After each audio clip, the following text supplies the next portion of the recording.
जीवन देना और लेना ईश्वरीय सत्ता पर निर्भर करता है, लेकिन उन्माद में और दंगों में क्यों यह कार्य मनुष्य अपने हाथ में ले लेता है?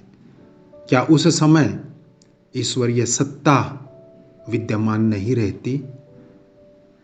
बहुत सारे प्रश्न हमारे सामने खड़े होते हैं। विभाजन विभीषिका कुछ इस प्रकार के ही अनेक प्रश्नों को लेकर बार बार हमारे सामने उपस्थित होती है।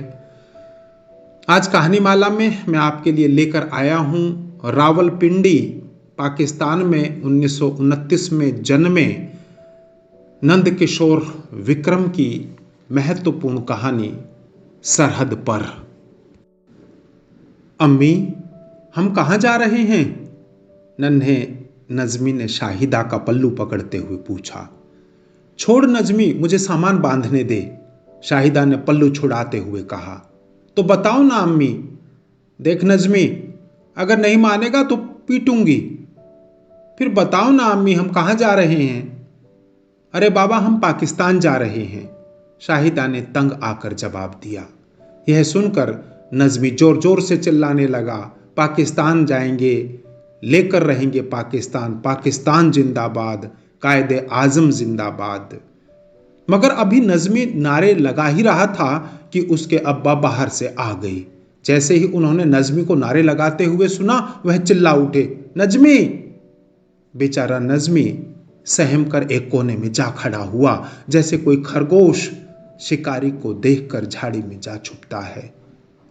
और सलीम शाहिदा के पास आकर शोर मचाने लगा, न जाने ये औरतें किस तरह से काम करती हैं। 3 घंटे से सामान बांध रही हैं, मगर अभी तक तैयार नहीं हुई। एक तो देर कर रही हैं, ऊपर से नज़मी पाकिस्तान जिंदाबाद के नारे लगा रहा है। अगर किसी हिंदू या सिख ने सुन लिया तो फिर हमारी लाशें भी पाकिस्तान नहीं पहुंच सकेंगी।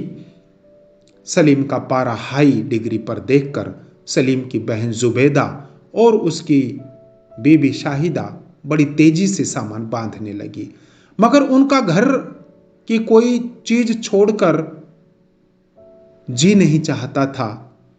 वे चाहती थी कि ग्रामोफोन, मूल्यवान आभूषण, जरी और मखमल के कपड़े, वर्षों की इकट्ठी की हुई तस्वीरें और पुस्तकों को भी साथ ले जाएं। मगर सलीम ने दोबारा चीखते हुए कहा, छोड़ो इन ग्रामोफोन और तस्वीरों को, अगर जिंदगी हुई तो और बना लेंगे। 12 बज चुके हैं और रातों रात हमें हिंदुस्तान की सरहद को पार करना है। और 12:15 बजे यह छोटा सा काफिला घोड़ों पर सवार चल पड़ा हिंदुस्तान को छोड़कर पाकिस्तान की ओर, अपनी मातृभूमि से दूर। चारों ओर घटाटोप अंधेरा छाया हुआ था। हर कोई गहरी नींद से सो रहा था। केवल गांव के चौकीदार और कुत्तों की आवाजें ही कानों में पड़ रही थी। एक वक्त सलीम, शाहिदा, जुबैदा, नज़मी और उनका नौकर अकरम घोड़ों पर सवार कदम कदम पर ठोकरें खाते हिंदुस्तान से दूर पाकिस्तान जा रहे थे। उस समय सलीम की हरकत उस सारस की तरह थी जिसका साथी उससे बिछुड़ गया हो। उसकी ऐसी हालत क्यों न होती? वह अपने गांव से हमेशा के लिए दूर जा रहा था। उस समय सलीम को हिंदुस्तान के नेताओं की खुदगर्जी याद आ गई, जो देश की जनता की भलाई की उपेक्षा करके अपने स्वार्थ में लगे हुए हैं। जबकि इस स्वर्ग समान देश में, जहां सुबह से शाम तक आग बरसाने वाले दिनों और अत्यंत ठंडी रातों को किसान खून पसीना एक करता है, मगर पैदा होने वाला अनाज साहूकार के 1 फरलांग लंबे गोदाम में भर दिया जाता है। और उस समय उसका जी चाहा कि वह चिल्ला उठे, ऐ हिंदुस्तान के हिंदू मुसलमानों, तुम इस धरती पर न तो पाकिस्तान बनने दो और न खालिस्तान, बल्कि तुम इस धरती पर एक ऐसा स्थान बनाओ जहां सांप्रदायिक दंगे न हों, हर इंसान का दिल मानव प्रेम से भरा हो, मजदूर और किसान पर पूंजीपति का अत्याचार न हो। और अगर ऐसा नहीं हो सकता तो खुदा से दुआ करो कि ऐ खुदा, इस भूमि पर एक ऐसी बाढ़ ला जिसमें यह भूमि और इसके वासी हमेशा हमेशा के लिए डूब जाएं और हिमालय पर्वत की सिर्फ वही चोटी और उसका आंचल रह जाए जहां हजरत नूह की किश्ती आकर किनारे लगी थी और उस उच्चतम चोटी पर एक सुर्ख झंडा लगा हो। खतरे की निशानी अर्थात इसके निकट न आओ और उसके पास ही एक बोर्ड लगा हो जिस पर बड़े बड़े अक्षरों में निम्नलिखित इबारत तहरीर हो। इसके आंचल में एक देश आबाद था जिसे सोने की चिड़िया कहा जाता था। इस जगह दुनिया को शांति और एकता की शिक्षा देने वाले, सच्चाई के देवता, नेकी के अवतार, मानवता के प्रचारक, दीन दुखियों के सहायक, सत्य और प्यार के उपासक पैदा हुआ करते थे। लेकिन यहाँ की कौमें अल्पसंख्यकों, निहत्थे इंसानों को मौत के घाट उतार कर, औरतों के अस्तित्व को दाग लगाकर अपने आप को बहादुर ख्याल करती थी। हर साल गाय और सुअर के नाम पर सांप्रदायिक दंगे हो जाते थे जिसके परिणाम में हजारों इंसान मुफ्त में दंगों की भेंट हो जाते थे। इस देश के पानी में डूबने से कुछ समय पहले यहां जनूनी राजनीतिज्ञ रहा करते थे जिनके कारण यह देश तो टुकड़ों में बट गया। यहां एक तरफ अमीरों के रहने के लिए महल खड़े थे तो दूसरी तरफ तंग और अंधेरी गलियां थी जहां चिराग थे मगर मंदिम, जहां ठंडी आहें थी मगर दबी हुई, जहां जिंदगी थी मगर तड़पती हुई। यहां अमीरों के महलों और हवेलियों की बुनियादें मजबूत करते मजदूर और मिट्टी तथा चिथड़ों में लिपटे उनके बच्चे रहा करते थे। यहाँ के लेखकों और कवियों की कृतियां इश्क और मोहब्बत में डूबी हुई होती थी। शायद वे अपने देश की प्रगति और विकास के बारे में लिखना अपना अपमान समझते थे। दुनिया के देश शिक्षा तथा उद्योग में उन्नति कर रहे थे किंतु यहाँ के लोगों ने बच्चा पैदा करने में रिकॉर्ड तोड़ दिया था और वे बड़े गर्व से कहा करते थे कि हमारी आबादी दुनिया में दूसरे नंबर पर है। हालांकि वे सिर्फ कमजोर और दुबले पतले, नंग धड़ंग, मरियल तथा मिट्टी और चिथड़ों में लिपटे हुए बच्चे पैदा करना ही जानते थे। उनकी शिक्षा, स्वास्थ्य और प्रशिक्षण की व्यवस्था करना नहीं जानते थे। यहां एक देश आबाद था जिसे सोने की चिड़िया कहा जाता था।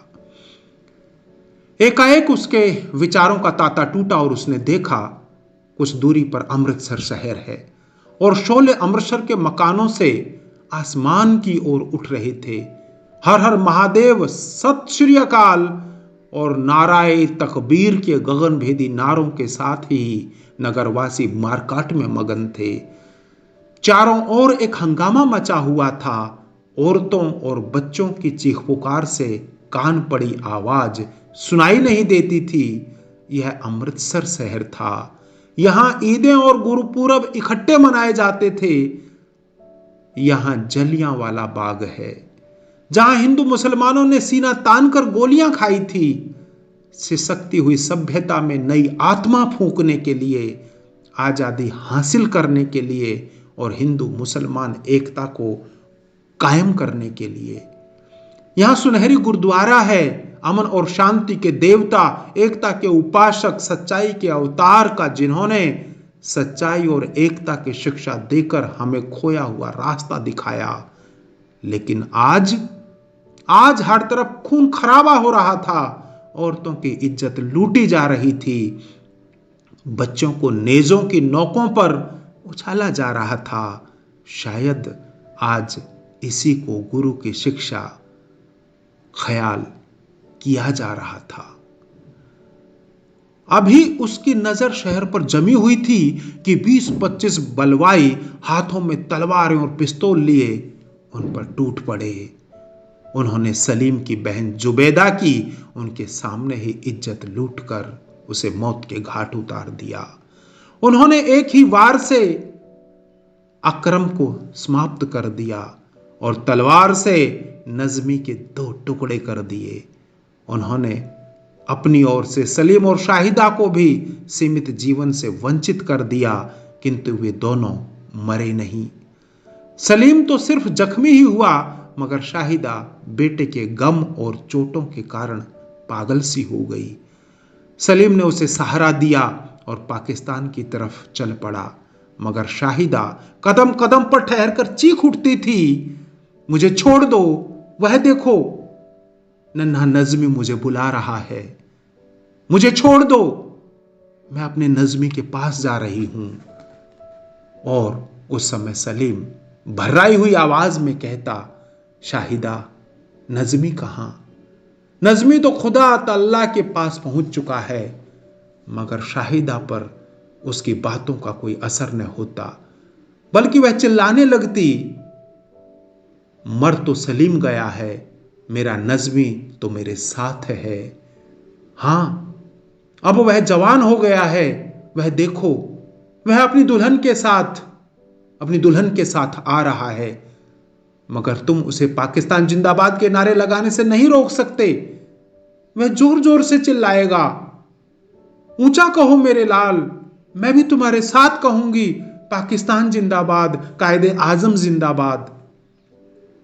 और उसी समय सलीम चीख उठा, शाहिदा, जल्दी चलो, वह देखो सामने सरहद है, सुबह होने वाली है, हम जल्दी ही सरहद पार कर लें। मगर शाहिदा पर इस बात का कोई असर नहीं होता। वह बोली, नहीं नहीं, मैं पाकिस्तान नहीं जाऊंगी, वहां मजहब के नाम पर अल्पसंख्यकों का खून किया जाता है, वहां इंसान के रूप में भेड़िए रहते हैं, मैं तो हिंदुस्तान में ही रहूंगी। और फिर खुद बोल उठती, नहीं नहीं, मैं यहां नहीं रहूंगी, यहां हमारी जान खतरे में है, मैं पाकिस्तान जाऊंगी। इसी तरह उल्टी सीधी बातें करते करते वह सीमा के निकट पहुंच गई, लेकिन यहां उसकी हालत बहुत बिगड़ गई और उसने सलीम की गोद में ही जान दे दी। शाहिदा की मृत्यु से सलीम दिमागी संतुलन खो बैठा और वह पाकिस्तान की ओर चल पड़ा। लेकिन वह पाकिस्तान में नहीं रहा, बल्कि आज भी एक दीवाना हरबंसपुरा और अटारी के दरमियान घूमता हुआ नजर आता है। जब वह हरबंसपुरा पहुंचता है तो कहता है, नहीं, मैं यहां नहीं रह सकता, यहां औरतों को नंगा करके उनके जुलूस निकाले जाते हैं, बच्चों को वैसी बड़ी बेरहमी से कत्ल करते हैं, गाड़ी के इंजनों को औरतों के सतनों से सजाया जाता है, मैं यहां नहीं रह सकता, मैं पाकिस्तान छोड़कर हिंदुस्तान जा रहा हूं। यह कहकर वह हिंदुस्तान की तरफ चल पड़ता है, मगर ज्यों ही वह अटारी से एक फरलांग आगे जाता है तो एक पत्थर उठा लेता है और सीने से लगाकर कहता है, तू कहां रह गया था मेरे लाल? चल, तुझे तेरी मां के पास ले चलूं, हम यहां नहीं रह सकते, यह हिंदुस्तान है, यहां के वासी इंसानियत का ढोल पीटकर इंसानियत का खून करते हैं, औरतों की इज्जत उतारना मामूली बात समझते हैं, मकान राख करके अल्पसंख्यकों के बच्चों को गोलियों का निशाना बनाते हैं और चीख उठते हैं, हिंदुस्तान जिंदाबाद, पाकिस्तान मुर्दाबाद। जैसे उनके कहने से ही पाकिस्तान मुर्दाबाद और हिंदुस्तान जिंदाबाद हो जाएगा। चल बेटे, तुझे तेरी मां के पास ले चलूं, वह कब से तुझे ढूंढ रही है। यह कहकर वह पत्थर को उठाए हिंदुस्तान और पाकिस्तान की सीमा के निकट पहुंच जाता है और शाहिदा को न पाकर रोने लगता है और कहता है, न जाने तेरी मां कहां चली गई है, मैं तो यहीं छोड़कर गया था। डर नहीं मेरे लाल, तुझे यहां कोई कुछ नहीं कहेगा, क्योंकि यह हिंदुस्तान और पाकिस्तान की सीमा है।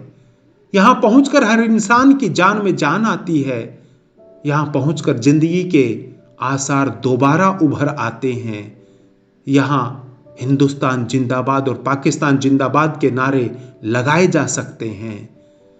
यहां हिंदुस्तान और पाकिस्तान दोनों मुर्दाबाद कहे जा सकते हैं, क्योंकि यह जगह हिंदुस्तान और पाकिस्तान के लीडरों की वसीयत नहीं, यह हिंदुस्तान और पाकिस्तान की सरहद है। धन्यवाद। आशा करता हूं विभाजन विभीषिका की यह कहानी आपको पसंद आई होगी।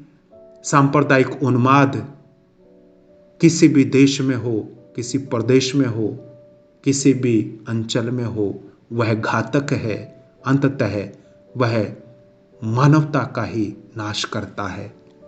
नमस्ते।